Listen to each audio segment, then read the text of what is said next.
इस समय हम मौजूद हैं छतरपुर जिले मध्य प्रदेश की तहसील नौगांव, विकासखंड नौगांव। हम आपको बताते चले कि अभी हाल ही में मध्य प्रदेश में पंचायत चुनाव संपन्न हुए। हमने कई जीते हुए प्रत्याशियों से बातचीत की और आपको उनके विकास के एजेंडे के बारे में बताया भी।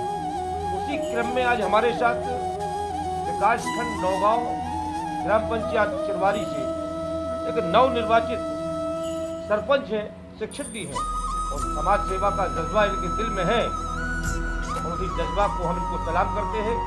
और आज हम उनसे बातचीत करते हैं कि आप निश्चित ही विकास के मुद्दे पर आपने जनता के पास गए होंगे और जनता को विकास की बात आपने कही होगी, जिससे आपको जनता का आशीर्वाद, चिरवारी की जनता का आशीर्वाद आपको मिला है। तो हम उनसे जानते हैं कि आपका मुख्य मुद्दा विकास का क्या है।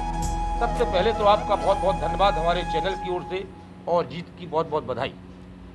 आपका भी धन्यवाद। एक चीज़ हम आपसे पूछेंगे सरपंच साहब कि आप जनता के बीच में वोट मांगने गए, निश्चित ही आपका विकास का कोई एजेंडा होगा, तो आपका क्या विकास का एजेंडा है और कितने खरे उतरेंगे आप विकास की बात?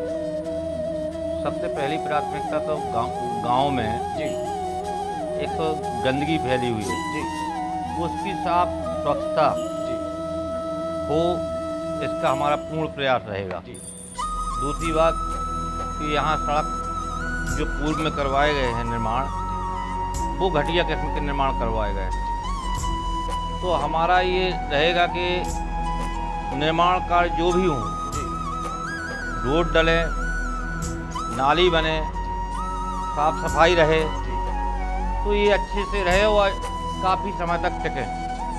हम पहले हमारी पत्नी भी सरपंच रही हैं, उस कार्यकाल में मैंने रोड डलवाए, यहाँ पुलियाँ बनवाई, नाली निर्माण करवाए। वो उनको देखिए कि वो 15 साल पहले से आज भी बराबर अच्छे रूप में हैं।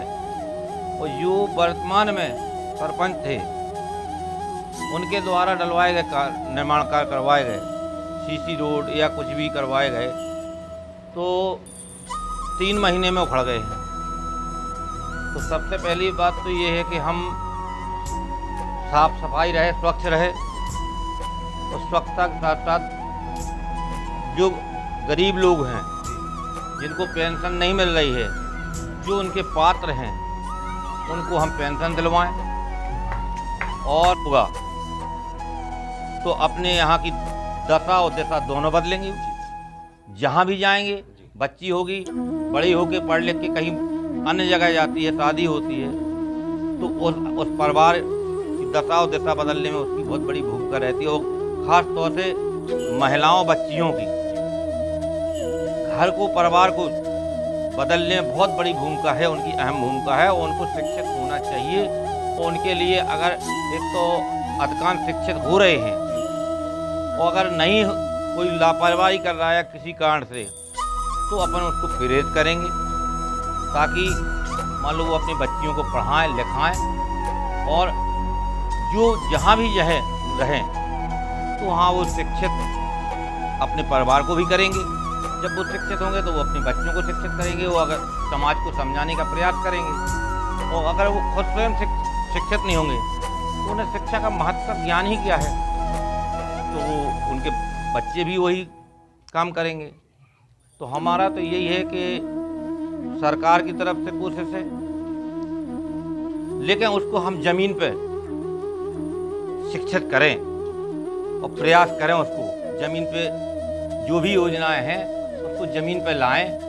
भाई ऊपर ऊपर योजनाएं चलती रहेंगी और अगर हम ज़मीन पे नहीं लाएंगे तो सरकार क्या करेगी। तो हमारा प्रयास ये रहेगा कि जो शासन की योजनाएं हैं, जो भी हैं, वो सुचारू रूप से ज़मीन तक आएँ और ज़मीनी काम हो उसमें, तो वो अच्छा रहेगा। बहुत बहुत धन्यवाद आपसे बातचीत करने का। लेकिन एक चीज़ और हम आपसे हमारे चैनल के माध्यम से, आपकी जनता ने आपको आशीर्वाद दिया, जिसका चेहरा भी आप पे बांधा, तो आज हमारे चैनल के माध्यम से अपनी ग्राम पंचायत की जनता को क्या संदेश, बधाई संदेश, किन शब्दों में आप हमारे चैनल के माध्यम से देना चाहते हैं? जनता ने हमको ऐसे समय में चुना है कि यहाँ के लोग दमंगई, गुंडागिरी, भय इतना दिखाया उन लोगों ने कि ताकि कोई वोट न डाल पाए, कस्में करवाई गई। तो हम उनको भय मुक्त करना चाहेंगे और जो गुंडागिरी कर रहा है, दमंगई कर रहा है, तो उसको कानून की दृष्टि से हम कोशिश करेंगे कि उनको सही रास्ते पर लाएं और कानूनन उनका सुधार हो, ताकि जनता भयमुक्त हो, स्वतंत्र रूप से कार्य करे, स्वतंत्र रूप से अपना मतदान करे।